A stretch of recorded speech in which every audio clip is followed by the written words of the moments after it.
Last video में हम लोगों ने law of returns to the scale discuss किया है, जो कि लॉन्ग रन लॉ है। लास्ट वीडियो में हम लोगों ने देखा था लॉ का मीनिंग क्या है और उसके अंदर हमें कितने टाइप के रिटर्न्स देखने को मिलेंगे। तो लास्ट वीडियो में हम लोगों ने देखा हुआ है कि law of returns to the scale जो है वो आपको यही एक्सप्लेन करता है कि जब आप लॉन्ग रन में हैं, जहां पर आपके सारे फैक्टर्स ऑफ प्रोडक्शन कैसे हैं, वेरिएबल हैं, उस केस में जब आप अपने सारे के सारे फैक्टर्स ऑफ प्रोडक्शन को सेम प्रोपोर्शन में चेंज करते हैं तो आपका जो आउटपुट है वो चेंज हो जाता है। तो आउटपुट में किस तरह का चेंज होगा, हम उसी चेंज को डिस्कस कर रहे हैं इस लॉ के अंदर। और जो चेंज है वो आपको तीन तरह का देखने को मिलेगा, जो कि लास्ट वीडियो में हम लोगों ने देखा था। इंक्रीजिंग रिटर्न्स देखने को मिलेगा आपको, डिक्रीजिंग रिटर्न्स देखने को मिलेगा एंड कांस्टेंट रिटर्न्स देखने को मिलेगा। इन तीनों रिटर्न्स को हमने ब्रीफ में लास्ट वीडियो में एक्सप्लेन किया है। आज इस वीडियो में हम लोग इन्हीं तीन रिटर्न्स को एक्सप्लेन करेंगे with the help of a diagram, जिसमें हम आइसोक्वांट कर्व्स की मदद से एक्सप्लेन करेंगे एंड देन हम लोग उसके कॉजेस पर चलेंगे। चलो शुरू करेंगे। सबसे पहला जो है वो है आपका increasing returns to the scale. ठीक है, ये क्या है? तो जैसा कि कल बताया था, increasing returns to the scale का चलो पहले मीनिंग देख लें, डेफिनेशन देख लें, देन इसको हम लोग समझेंगे। अगर if the output increases in greater proportion than increase in inputs, इसका मतलब है कि law of increasing returns to the scale जो है वो ऑपरेटिव हो रहा है। law of increasing returns to the scale बोलता है कि जिस proportion में आप इनपुट को इंक्रीज करेंगे, अगर उसके कंपैरिजन में आपका जो आउटपुट है वो ग्रेटर प्रोपोर्शन से इंक्रीज कर जाएगा, उस सिचुएशन में increasing returns to the scale आपके इंडस्ट्री में लागू हो रहा होगा। फॉर एग्जाम्पल, इसको एग्जाम्पल से अगर समझें तो देखो, अगर इनपुट को हमने इंक्रीज किया है 5% से, सपोज करो कि आपने अपने इनपुट्स को सारे के सारे इनपुट को सेम प्रोपोर्शन में यानी कि 5% से आपने सबको बढ़ा दिया है। उस केस में अगर आपका आउटपुट इंक्रीज करता है बाय 7%, 5 से ज्यादा होना चाहिए, और अगर यहां पर ये 7% से इंक्रीज कर रहा है, इसका मतलब है कि आपके फर्म में increasing returns to the scale operative हो रहा है, बिकॉज आउटपुट का जो इंक्रीज है वो इनपुट के इंक्रीज से ज्यादा है। अब इस लॉ को हम एक्सप्लेन करेंगे, जिसमें हमने एक यहाँ पे डायग्राम बनाया है जहां पर आपको ये कर्व नजर आ रहे हैं। इन कर्व का नाम जो है वो है आपका आइसोक्वांट कर्व। इसे हम आइसोक्वांट कर्व कहते हैं। तो हम यहाँ पर एक से ज्यादा आइसोक्वांट कर्व्स बना रहे हैं। इसको सिंपली आपको कर्व में ज्यादा ध्यान नहीं देना, बस नाम जान लेना काफी है। थोड़ा और बता दूं, आइसोक्वांट कर्व जो है ये प्रोडक्शन के लेवल को एक्सप्लेन करता है कि कितना प्रोडक्शन हो रहा है उसे बतलाता है। तो यहाँ पे हम प्रोडक्शन की बात कर रहे हैं क्योंकि हमने इनपुट लिया है, आउटपुट लिया हुआ है, तो प्रोडक्शन को शो करने वाले कर्व का नाम आइसोक्वांट कर्व। और यहाँ पे जो आपको ये तीन कर्व नजर आ रहे हैं ये आइसोक्वांट कर्व्स कहलाते हैं। यहाँ पर हमने एक्स एक्सिस पे लेबर लिया है और वाई एक्सिस पे हमने कैपिटल लिया है। लेबर को हम एल से डिनोट कर रहे हैं, कैपिटल के लिए हम के यूज कर रहे हैं। यहाँ पर आपको सिर्फ दो ही फैक्टर नजर आ रहे हैं, दो ही इनपुट नजर आ रहे हैं, क्योंकि हमने माना है कि हमारा जो आउटपुट है वो फंक्शन है सिर्फ दो इनपुट का, which is labour and capital. ऐसा क्यों? मैंने आपको लास्ट वीडियो में कहा था कि हम दो ही फैक्टर को अज्यूम करके चलेंगे कि आउटपुट जो है वो दो ही इनपुट का फंक्शन होगा। ऐसा इसलिए क्योंकि यहाँ पर जब हम इसको डायग्रामेटिकली एक्सप्लेन करेंगे तो we have only two axis, तो हम सिर्फ दो ही इनपुट को शो करके ये एक्सप्लेन कर सकते हैं। दैट इज वाई अज्यूम कर लिया है कि आउटपुट जो है वो सिर्फ दो ही इनपुट का फंक्शन है। अब देखोगे जरा ध्यान से, ठीक है?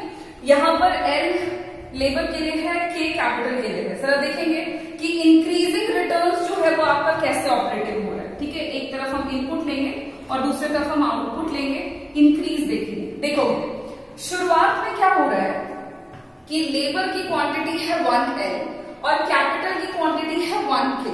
हम 1 के स्केल में इनपुट का इस्तेमाल कर रहे हैं, प्रोड्यूसर पॉइंट ए पर है और आउटपुट का जो प्रोडक्शन हो रहा है वो आपका 10 यूनिट्स हो रहा है। ठीक है, समझोगे बात ध्यान से।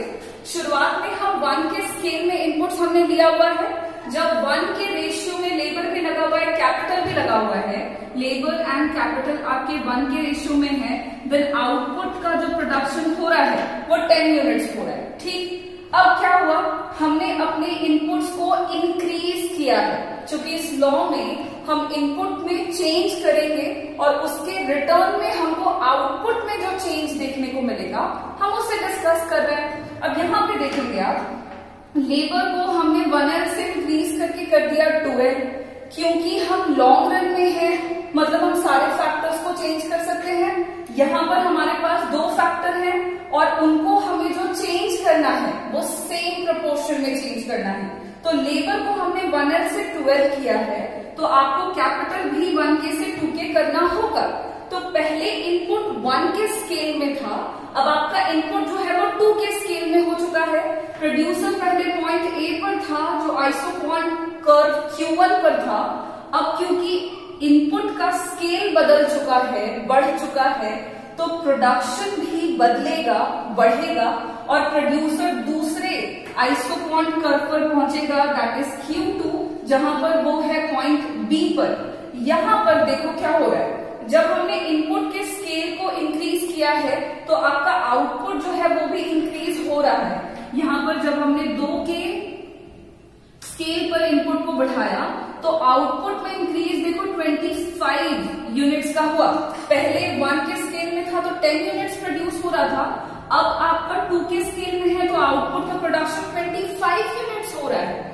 अब अगर यहाँ पर हम परसेंटेज इंक्रीज की बात करें कि कितने परसेंट का चेंज किया हमने इनपुट में और कितने परसेंट का चेंज हुआ है आउटपुट में, तो जरा परसेंटेज देखोगे, यहाँ पे आप सिंपली परसेंटेज निकाल के देख सकते हैं। परसेंट वैल्यू निकालने का नॉर्मल फॉर्मूला हम लोग यूज कर रहे हैं, फाइनल वैल्यू,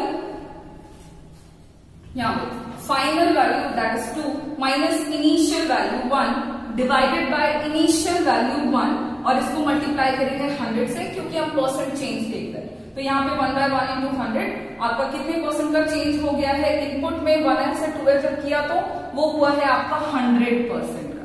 ठीक है, आपने 100% से इनपुट को बढ़ाया है। जब हमने इनपुट को बढ़ाया था तो हमारा आउटपुट भी बढ़ा था, जो कि Q1 से बढ़ के हो गया था Q2, मतलब 10 यूनिट से बढ़ के हो गया था 25 यूनिट्स। अब हम आउटपुट का भी इंक्रीज देखेंगे, किसमें, परसेंटेज में। कैसे देखेंगे, तो अगेन सेम फॉर्मूला यूज करेंगे, final value minus initial value 25 minus 10 by initial value that is 10 into 100। तो यहां पे आपका हो जाएगा कितना,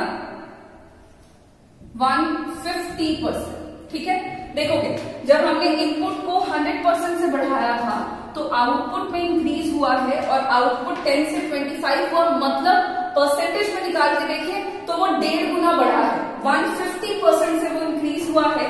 यहाँ पे देखना जरा कि आउटपुट का जो इंक्रीज है वो इनपुट के इंक्रीज से ज्यादा है। इसका मतलब है कि आपके फर्म में कौन सा लॉ ऑपरेटिव हो रहा है, तो increasing returns to the scale लागू हो रहा है। चलो एक बार और इंक्रीज करके देखें, तो हमने 2 के स्केल में इनपुट को लगाया हुआ था, अब हम अपने प्रोडक्शन के स्केल को और बदलना चाहते हैं और बढ़ाना चाहते हैं। अब यहाँ पर हमने अपने लेबर को 2L से बढ़ा के कर दिया 3L, 3 गुना लेबर बढ़ाया हुआ है। ठीक है, सेम प्रोपोर्शन में चेंज करना है, इसीलिए हम कैपिटल को भी इंक्रीज करेंगे फ्रॉम 2K टू 3K। अब यहाँ पर प्रोडक्शन के इनपुट का जो स्केल था वो 2 का था, जब हमने सेम प्रोपोर्शन में बदला तो स्केल बढ़ करके कितने का हो गया, 3 का। प्रोड्यूसर जो है वो पहले पॉइंट बी जो कि आइसोपॉइंट कर्व Q2 पर था, अब वो मूव करेगा अपवर्ड पॉइंट सी पर जो कि आइसोपॉइंट कर्व Q3 पर है। अब यहाँ पर एक बार फिर से हमने अपने इनपुट्स के स्केल को बढ़ाया, आउटपुट हमारा बढ़ा है और वो बढ़ के हो गया 50 यूनिट्स। एक बार फिर से अगर हम परसेंट इंक्रीज देखना चाहें कि 12 से 3L यानी 2 से जब 3 के स्केल में हमने अपने दोनों इनपुट्स को बढ़ाया था तो हमारा आउटपुट 25 से 50 यूनिट्स हुआ था। चलो देखिए कितने परसेंट का इंक्रीज हुआ है। तो फिर से अगर सेम फॉर्मूला यूज करते हुए निकालो तो क्या हो जाएगा 3 माइनस 2/2 इंटू 100 कितना आ रहा है आपका 50%। ठीक है, मतलब एक बार फिर से जब हमने अपने इनपुट को 2 से 3 के स्केल में बढ़ाया तो चेंज हुआ है आपके 50% का। ठीक है, यहां पर हमारा आउटपुट भी बढ़ा है फ्रॉम 25 टू 50 यूनिट्स। चलो देखें कि कितने परसेंट का चेंज हो रहा है। तो यहां पे निकालें 50 माइनस 25/25 इंटू 100, ये 25 आएगा, 25 इंटू 4 दैट इज 100%। यानी कि आउटपुट जो है वो आपका 100% से बढ़ा हुआ है। जरा देखोगे ध्यान से, हमने इनपुट को 50% से बढ़ाया है और आउटपुट हमारा 100% से बढ़ रहा है। इसका मतलब है कि जिस प्रपोर्शन में इनपुट को इंक्रीज किया गया उससे ग्रेटर प्रपोर्शन में आउटपुट इंक्रीज हो रहा है। इसका मतलब है कि आपके फर्म में increasing returns to the scale लागू हो रहा है, जिसे हमने डायग्राम से प्रूव किया है कि यहाँ पर हम इनपुट को बढ़ा रहे थे, आउटपुट बढ़ रहा था। इनपुट में जितने परसेंट से इंक्रीज कर रहे थे, आउटपुट हर बार हमारा उससे ज्यादा परसेंटेज में बढ़ रहा है, मतलब increasing returns to the scale operative हो रहा है। अब बात करेंगे कि इस लॉ के कॉजेस क्या हैं, मतलब increasing returns to the scale क्यों देखने को मिलेगा, कब ऑपरेटिव होगा, क्या कारण है उसके। तो हम बात करने वाले हैं causes of the increasing returns की, कि क्या रीजन है। उसमें से सबसे पहला जो कॉज है वो है आपका indivisibility of factors of production. बात समझेंगे ध्यान से कि जो आपके फैक्टर्स ऑफ प्रोडक्शन हैं उनमें से कुछ फैक्टर्स आपके ऐसे होते हैं जिनको आप डिवाइड नहीं कर सकते, जिनको आप टुकड़ों में नहीं बांट सकते।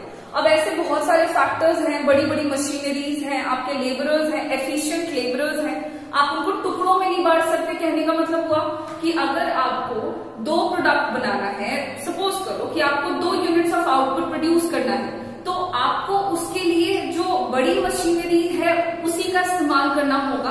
आप ऐसा नहीं कर सकते कि बड़ी मशीनरी को आप पहले डिवाइड कर दो टुकड़ों में और फिर उसका हम एक टुकड़ा चलाकर 2 आउटपुट प्रोड्यूस कर लेंगे और बाकी को एज इट इज रहने देंगे। आप ऐसा नहीं कर सकते हैं।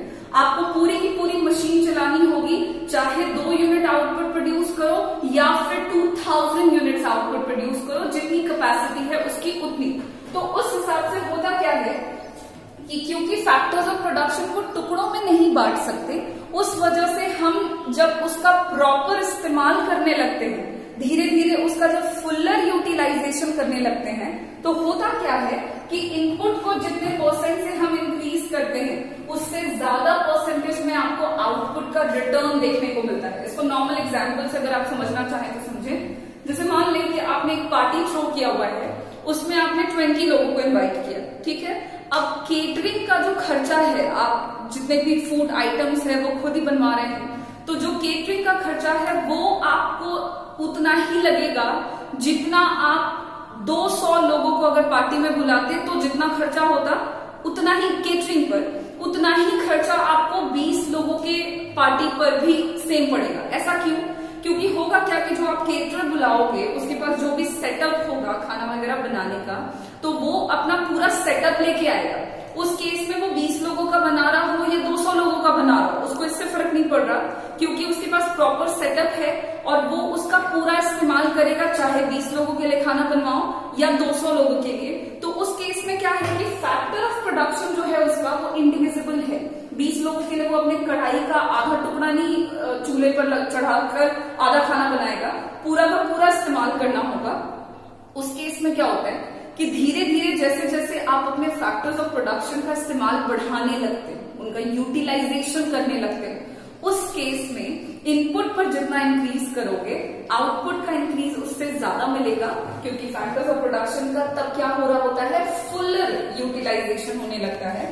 तो पहला कॉज है कि फैक्टर्स ऑफ प्रोडक्शन हमारे इंडिविजिबल हैं, टुकड़ों में बांट नहीं सकते, पूरा इस्तेमाल करना होगा। धीरे धीरे प्रोडक्शन के बढ़ने से जब फुलर यूटिलाइजेशन होने लगता है तो हमें इंक्रीजिंग रिटर्न्स देखने को मिलता है। सेकेंड पॉइंट है, सेकेंड कॉज है division of labour and specialisation. आप जो भी लेबरर्स का इस्तेमाल करते हैं, अगर आप पहली बात कि आपके लेबर स्पेशलाइज्ड है अगर, और साथ ही साथ आपने उनका डिवीजन कर रखा है, तो इंक्रीजिंग रिटर्न्स देखने को मिलेगा। देखो क्या होता है ना, धीरे धीरे काम जैसे जैसे बढ़ने लगता है, लोग जो है वो एफिशिएंट ज्यादा होने लगते हैं, स्पेशलाइज्ड होने लगते हैं, ठीक है। तो काम बढ़ने के साथ साथ लोगों के अंदर जो काम करने की कार्य कुशलता होती है, जो स्किल है, वो इंक्रीज होता है, तो वो स्पेशलाइज्ड होते चले जाते हैं। शुरुआत में लोग थोड़ा कम अच्छा काम कर रहे हैं, धीरे धीरे वो क्योंकि एक्सपीरियंस होते जा रहे हैं तो और बेहतर काम करने लगते हैं। और अगर आपके लेबरर्स को आपने प्रॉपर तरीके से डिवाइड किया है अकॉर्डिंग टू देयर स्पेशलाइजेशन, आपको इंक्रीजिंग रिटर्न्स देखने को मिलेगा। मतलब इनपुट को बढ़ाओगे जितने परसेंट से, जितने प्रोपोर्शन में, आउटपुट तुमको उससे ज्यादा रिटर्न में मिलेगा। नेक्स्ट पॉइंट है सुपीरियर क्वालिटी ऑफ मशीनरीज। जो भी मशीन वगैरह आप इस्तेमाल कर रहे हैं, अगर उनकी क्वालिटी सुपीरियर है, इंक्रीजिंग रिटर्न्स देखने को मिलेगा।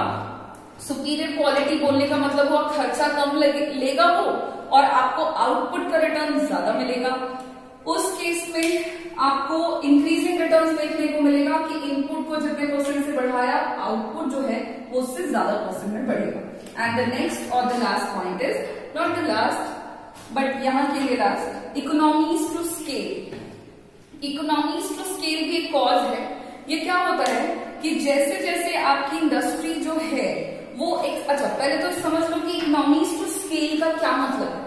तो इकोनॉमीज टू स्केल का मतलब होता है कि जब बिजनेस, इंडस्ट्री, प्रोडक्शन का काम जैसे जैसे बढ़ता चला जाता है, तो होता क्या है कि जब प्रोडक्शन का काम बढ़ता है, उसके बढ़ने से जो फायदा हो फर्म को, उसे हम इकोनॉमीज टू स्केल कहते हैं। सिंपल कि बिजनेस के एक्सपैंड होने से जो बेनिफिट मिलता है उसे हम इकोनॉमीज टू स्केल कहेंगे। और इसके कारण भी इंक्रीजिंग रिटर्न्स देखने को मिलेगा कि जैसे जैसे बिजनेस बढ़ता जाता है तो खर्चा कम लगता जाएगा एंड आउटपुट का रिटर्न ज्यादा मिलता जाएगा, और increasing returns to the scale आपको देखने को मिलेगा। तो ये कुछ कॉजेज हैं जिसकी वजह से लॉन्ग रन में किसी भी इंडस्ट्री में increasing returns to the scale operative होता है। तो यहाँ पे हमारा पहला रिटर्न फिनिश। अब चलेंगे हम लोग हमारे दूसरे रिटर्न पर, जो कि होगा decreasing returns to the scale.